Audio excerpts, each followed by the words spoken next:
Marcus, पृथ्वी से अलग एक ऐसी खूबसूरत दुनिया जहां के लोगों के पास जादू तो नहीं, लेकिन उससे भी बढ़कर शक्तियों का खजाना था, जिसके जरिए यहां हर कोई मार्कस पर अपनी हुकूमत चाहता था। यहां जो सबसे शक्तिशाली होता था वो कानून बनाता था और कमजोरों को उस कानून को मानना पड़ता था। मार्कस के सबसे जाने माने साम्राज्यों में से एक था ओहान साम्राज्य, और ओहान साम्राज्य का एक बड़ा खास शहर था मेसोडोरिया शहर। मेसोडोरिया शहर के खुले से मैदान में आज सैकड़ों लोगों की भीड़ जमा थी। ये सभी शक्ति स्तंभ के जरिए अपनी अपनी शक्तियों के सितारों को परखना चाहते थे। इस स्तंभ पर 9 सितारे थे, जिन्हें पाकर ही आप शक्तियों के अगले रैंक पर जा सकते थे। ध्रुव 3 साल पहले शक्ति स्तंभ पर 9वें सितारे को पा चुका था, लेकिन अचानक उसकी शक्तियां तीसरे सितारे पर आकर रुक गईं, और तभी से ध्रुव वापस से 9वें सितारे को पाने के लिए मेहनत कर रहा था। अपनी इसी शक्ति के सितारे को परखने के लिए ध्रुव सैकड़ों लोगों की भीड़ में खड़े होकर अपनी बारी का इंतजार कर रहा था। अपने दोनों हाथों की मुट्ठी को बंद कर ध्रुव ने खुद को भरोसा दिलाते हुए कहा, इस साल मैंने जी तोड़ मेहनत की है। इस बार मेरी शक्तियां जरूर 9वें सितारे तक फिर से पहुंचेंगी, जरूर पहुंचेंगी। आज मैं शून्य रैंक से आगे बढ़कर एकलव्य बन के रहूंगा। तभी एक घोषणा सभी के कानों में गूंजी, और अब अपनी शक्तियों को परखने वाले अगले शख्स का नाम है ध्रुव। जैसे ही ध्रुव का नाम पुकारा गया, वो लोगों की भीड़ से निकलकर बाहर आया और अपने कदमों को धीरे धीरे बढ़ाते हुए ऊंचाई पर रखे एक बड़े से पथरीले स्तंभ की ओर बढ़ने लगा, जिसका नाम था शक्ति स्तंभ। शक्ति स्तंभ के ठीक सामने पहुंचने के बाद ध्रुव के जहन में कई बातें चल रही थीं। ध्रुव जब सिर्फ 4 साल का था, तब से उसने प्रैक्टिस करना शुरू कर दिया था, और 10 साल की उम्र तक तो वो 9वें सितारे तक पहुंच गया था।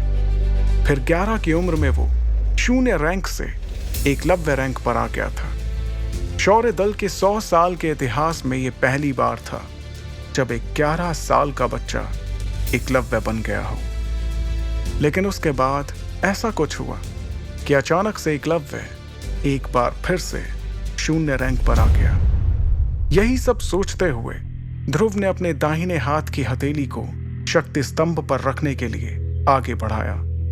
फिर उसने आंखें बंद करते हुए अपनी हथेली को शक्ति स्तंभ पर बने शक्ति चक्र पर रखा। कुछ देर सन्नाटे के बाद ध्रुव के कानों में एक आवाज गूंजी, तीसरा सितारा, शक्ति और भी कम। इस बार भी ध्रुव का सबसे निराशाजनक प्रदर्शन। यह आवाज जैसे ही ध्रुव के कानों में पड़ी, उसके पैरों तले जमीन सरक गई। उसे अपने कानों पर यकीन नहीं हो रहा था। जैसे ही उसने अपनी आंखें खोली, शक्ति स्तंभ पर गड़े हुए 2 शब्दों तीसरा सितारा ने उसके सपनों को चकनाचूर कर दिया। उसे बिल्कुल भी समझ नहीं आ रहा था कि आखिर ऐसा कैसे हो सकता था। इस बार तो उसने हर बार से ज्यादा मेहनत की थी। शक्ति स्तंभ के सामने खड़े ध्रुव ने अपने आप से बड़बड़ाते हुए कहा, नहीं नहीं, ऐसा नहीं हो सकता, ऐसा बिल्कुल भी नहीं हो सकता।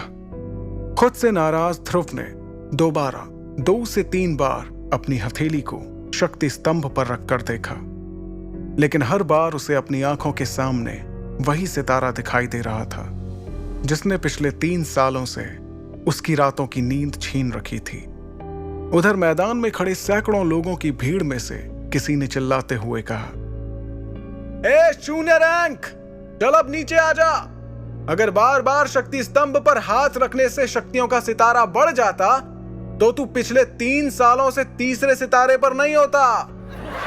उसके इतना कहते ही कई लोगों ने जोर के ठहाकों के साथ ध्रुव पर हंसना शुरू कर दिया। ये हंसी के ठहाके पूरे मैदान में गूंजते हुए ध्रुव के कानों में तीर की तरह चुभ रहे थे। ध्रुव ने वहां से निकलने के लिए अपने कदमों को आगे बढ़ाना शुरू किया, लेकिन अब उसके कानों में उन सभी के हंसी के ठहाकों के साथ कई ताने भी सुनाई देना शुरू हो गए। क्यों भाई, एक बार फिर से ध्रुव ने साबित कर ही दिया कि वो पिछले 3 सालों से शून्य था, शून्य है और आगे भी शून्य ही रहेगा। गलती से ही हीरो बन गया था ये छोटी सी उम्र में। हाँ भाई, बिल्कुल सही कहा। और मेरे हिसाब से अब इस शून्य की कीमत हमारे शौर्य दल में किसी कचरे से कम नहीं है। बात तो तुम्हारी भी सही है, लेकिन हमारी मजबूरी भी तो देखो। हमारे शौर्य दल के जांबाज लीडर अरेंद्र उसके पिता हैं। अगर ऐसा नहीं होता तो हम लोगों ने इसे कब का मेसोडोरिया से बाहर फेंक दिया होता। लोगों के मुंह से निकलते ताने ध्रुव के दिल में बेचैनी और घबराहट पैदा कर रहे थे। ये घबराहट अब उसके चेहरे पर भी साफ साफ नजर आ रही थी, जिसे वहीं पर मौजूद उसकी सबसे अच्छी दोस्त इरा भी भाप चुकी थी। इरा भीड़ से निकलते हुए बाहर आई और उसने ध्रुव के कंधे पर अपना हाथ रखा। अगले ही पल उन दोनों की नजरें आपस में मिलीं, जिससे ध्रुव की बेचैनी थोड़ी कम हुई। कुछ ही देर में वो दोनों साथ साथ कदम बढ़ाते हुए मैदान से बाहर निकल के जाने लगे। ध्रुव अपने घर शौर्य महल की तरफ बढ़ रहा था। तभी इरा ने उदास दिख रहे ध्रुव का हौसला बढ़ाते हुए कहा, ध्रुव, तुम्हें उन लोगों की बातों से परेशान नहीं होना चाहिए। मुझे तुम पर पूरा भरोसा है। एक ना एक दिन तुम एकलव्य जरूर बनोगे। इरा अपने सबसे अच्छे दोस्त को दिलासा देने की कोशिश कर रही थी, लेकिन इस वक्त ध्रुव के जहन में सिर्फ एक ही बात चल रही थी कि आखिर इतनी मेहनत करने के बाद भी उसकी शक्तियां क्यों नहीं बढ़ रही थी। एक तरफ जहां ध्रुव की परेशानियां बढ़ती जा रही थीं, तो दूसरी तरफ एक और परेशानी उसके घर की ओर कदम बढ़ा रही थी। लेकिन ध्रुव उस परेशानी से पूरी तरह बेखबर था। ध्रुव और इरा आखिरकार शौर्य महल पहुंच गए। शौर्य महल में ध्रुव के पिता अरेंद्र, जो कि शौर्य दल के लीडर भी थे, अपने दल के कुछ बुजुर्गों के साथ बैठकर किसी खास मुद्दे पर बातचीत कर रहे थे। लेकिन जैसे ही अरेंद्र की नजर अपने बेटे ध्रुव पर गई, उसके उदास चेहरे को देखकर उन्हें सब कुछ समझ आ गया। वो अपनी बातचीत को वहीं पर रोककर ध्रुव के पास गए। अरेंद्र ने अपने बेटे ध्रुव को सीने से लगाते हुए कहा, कोई बात नहीं ध्रुव, तुम मेरे बेटे हो, शौर्य दल के लीडर अरेंद्र के बेटे। अगली बार तुम्हें जरूर कामयाबी मिलेगी, हिम्मत मत हारना। इस वक्त शौर्य महल के दरबार में बैठे सभी लोगों की नजर ध्रुव पर ही थी। तभी अचानक एक लड़की नीले रंग के गाउन में अपने लंबे लंबे कदमों के साथ शौर्य महल के इस दरबार में दाखिल हुई। इस लड़की का नाम लारा जयान था। लारा के दादाजी ओहान साम्राज्य के शेरदिल सेनापति रह चुके थे और लारा अंबर दल की होने वाली लीडर थी। अंबर दल ओहान साम्राज्य के सबसे ताकतवर दलों में से एक था। यह इतिहास में पहली बार था कि कोई इतनी कम उम्र में अंबर दल का लीडर बनने वाला था। लारा को अपने सामने देखकर सभी लोगों के साथ अरेंद्र भी हैरानी में पड़ गए, क्योंकि सभी जानते थे कि ये कोई आम लड़की नहीं, बल्कि अंबर दल की होने वाली लीडर थी। लारा का अचानक इस तरह से महल में आना किसी को भी समझ नहीं आ रहा था। फिर भी उसे अपनी ओर आते देखकर शौर्य दल के प्रमुख अरेंद्र ने कहा, तुम्हारा स्वागत है लारा। ना कोई खत, ना कोई खबर, इस तरह से यूं अचानक, सब ठीक तो है? अरेंद्र के सवाल पर लारा ने अपने दाहिने हाथ से चुटकी बजाते हुए अपने बॉडीगार्ड्स की ओर इशारा किया। इशारा पाते ही वो सभी एक कदम आगे आए। वो बॉडीगार्ड्स एक बड़े से हरे रंग के बॉक्स को पकड़े हुए थे। बॉक्स की तरफ देखते हुए लारा ने अपनी तीखी और तेज आवाज में कहा, मुझे पता चला है कि ध्रुव इस साल भी अपनी शक्तियों को नहीं बढ़ा पाया, इसलिए मैं ध्रुव के लिए एक खास चीज लेकर आई हूं। इसे पीने से उसे अपनी खोई हुई शक्तियां एक बार फिर से मिल जाएंगी। अरेंद्र ने ध्रुव की ओर देखकर दोबारा लारा को देखते हुए कहा, लेकिन लारा, हम तुमसे कोई तोहफा नहीं ले सकते, और वैसे भी तुम कुछ ही दिनों में हमारे परिवार का हिस्सा बनने वाली हो, इसलिए इस तोहफे की कोई जरूरत नहीं है। अरेंद्र की बात खत्म भी नहीं हुई थी और बॉडीगार्ड्स ने उस बॉक्स को खोल दिया। सभी को बॉक्स में हरे रंग की शरबत से भरी बोतलें दिखाई दे रही थीं। वहां मौजूद सभी लोगों ने इस शरबत को पहचान लिया था। अरेंद्र ने उस शरबत की ओर हैरानी से देखते हुए कहा, करिश्माई शरबत? यह तो बहुत ही कीमती शरबत है। हम तुमसे इतना कीमती तोहफा बिल्कुल भी नहीं ले सकते लारा। लारा ने देरी किए बिना तुरंत अरेंद्र से कहा, आप जानते हैं ना कि यह करिश्माई शरबत ध्रुव के लिए कितना फायदेमंद साबित हो सकता है। मुझे लगता है कि ध्रुव को इस शरबत को ले लेना चाहिए, क्योंकि अब तो शहर में ध्रुव के लिए तरह तरह की बातें भी होने लगी हैं। उसकी बात का जवाब देते हुए अरेंद्र ने कहा, मैं जानता हूं लारा, और मैं ये भी जानता हूं कि इस करिश्माई शरबत के कई फायदे हैं, लेकिन इस बात से भी इनकार नहीं किया जा सकता कि इससे ध्रुव को कोई फायदा नहीं होगा, क्योंकि उसकी शक्ति 9 सितारों से ऊपर नहीं है। और तुम ये जानती हो ही कि अगर 9वें सितारे से कम शक्ति वाला कोई इस शरबत को लेगा तो इससे उसकी शक्तियां और भी कम हो सकती हैं। अरेंद्र अपनी बात को पूरी करते उसके पहले ही लारा ने उन्हें टोकते हुए कहा, हाँ, मैं जानती हूं कि शक्तियां कम भी हो सकती हैं, तो इसमें इतना परेशान होने वाली कौन सी बात है। ध्रुव का शक्ति का सितारा तो वैसे भी 3 पर ही है। ध्रुव के पास अब हारने को बचा ही क्या है। इससे पहले कि अरेंद्र कुछ कहते, लारा की इस बात पर अब ध्रुव ने अपनी चुप्पी तोड़ते हुए कहा, मैं कभी भी अपनी शक्तियों को इस तरह से नहीं बढ़ाऊंगा लारा। तुमने ये सोच भी कैसे लिया? लारा ने भी तुरंत इस बात का जवाब दिया, अच्छा, तो फिर तुम किस तरह से अपनी शक्तियां बढ़ाओगे? वैसे ही जैसे पिछले 3 साल से बढ़ा रहे हो। लारा की इस बात का ध्रुव के पास कोई जवाब नहीं था। लारा ने अरेंद्र के पास जाकर उन्हें इत्मीनान से कहा, ठीक है, अगर आप इस करिश्माई शरबत को तोहफे के तौर पर नहीं लेना चाहते, तो क्या आप मुझे इसके बदले में कुछ दे सकते हैं? लारा की इस बात पर अरेंद्र ने बिना कुछ सोचे समझे कहा, हाँ हाँ, बिल्कुल, क्यों नहीं। हम तुमसे इस शरबत को लिए बिना भी तुम्हें जो चाहिए वो दे सकते हैं। लारा ने बेझिझक जवाब दिया, मेरे और आपके परिवार के बड़े लोगों ने सालों पहले ध्रुव और मेरा जो रिश्ता तय किया था, मैं उसे आज तोड़ना चाहती हूं। लारा के मुंह से इस बात को सुनकर ध्रुव, उसके पिता अरेंद्र और वहां पर मौजूद सभी लोगों के पैरों तले जमीन सरक गई। एक पल के लिए वहां सन्नाटा छा गया। किसी को भी इस बात पर यकीन नहीं हो रहा था कि लारा ने अपने और ध्रुव के रिश्ते को तोड़ने की बात कही थी।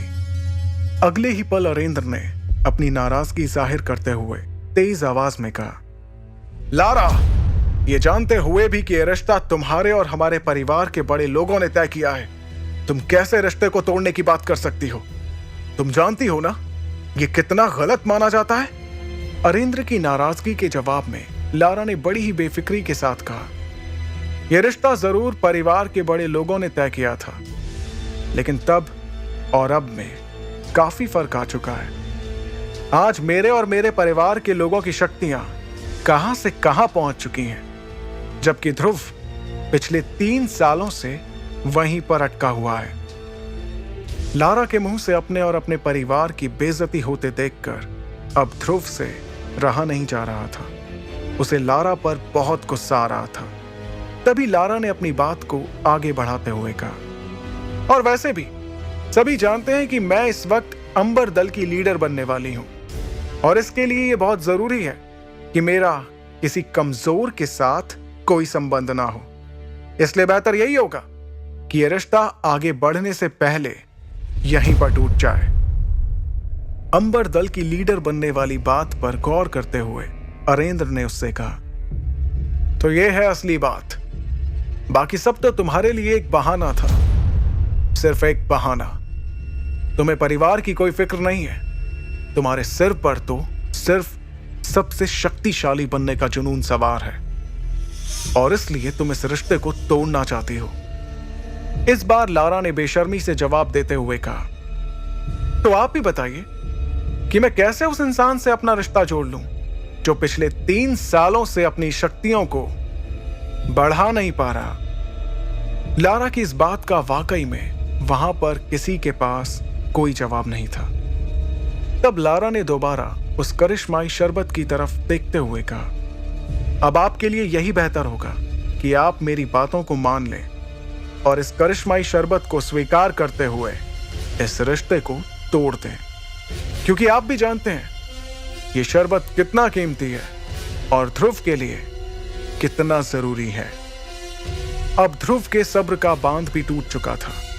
वो लारा के ठीक सामने आकर खड़ा हो गया और उसकी आंखों में आंखें डालते हुए बोला, ठीक है, तुम्हें इस रिश्ते को तोड़ना है तो ये टूटेगा, जरूर टूटेगा। ध्रुव के इतना कहते ही सभी हैरानी से उन दोनों के चेहरे की तरफ देखने लगे। तभी ध्रुव ने अपनी बात को आगे बढ़ाया, लेकिन इस रिश्ते को तोड़ने से पहले हमारी शादी होगी और उसके बाद मैं तुम्हें तलाक देकर इस रिश्ते को हमेशा हमेशा के लिए तोड़ दूंगा। बताओ, है मंजूर? ध्रुव की इस बात पर लारा ने तपाक से गुस्से में झल्लाते हुए कहा, ये क्या बकवास कर रहे हो तुम? तुम्हें मालूम भी है इससे मेरे परिवार की कितनी बदनामी होगी? तब ध्रुव ने बड़े ही इत्मीनान से जवाब देते हुए कहा, तो जो तुम कर रही हो उससे हमारे परिवार की बदनामी नहीं होगी? जब बदनामी होनी ही है तो क्यों ना दोनों की ही हो? इस जवाब पर लारा ने तेवर दिखाते हुए कहा, मुझे यकीन नहीं आ रहा है कि मैं उसी ध्रुव से बात कर रही हूं जिसे मैं कुछ सालों पहले मिली थी।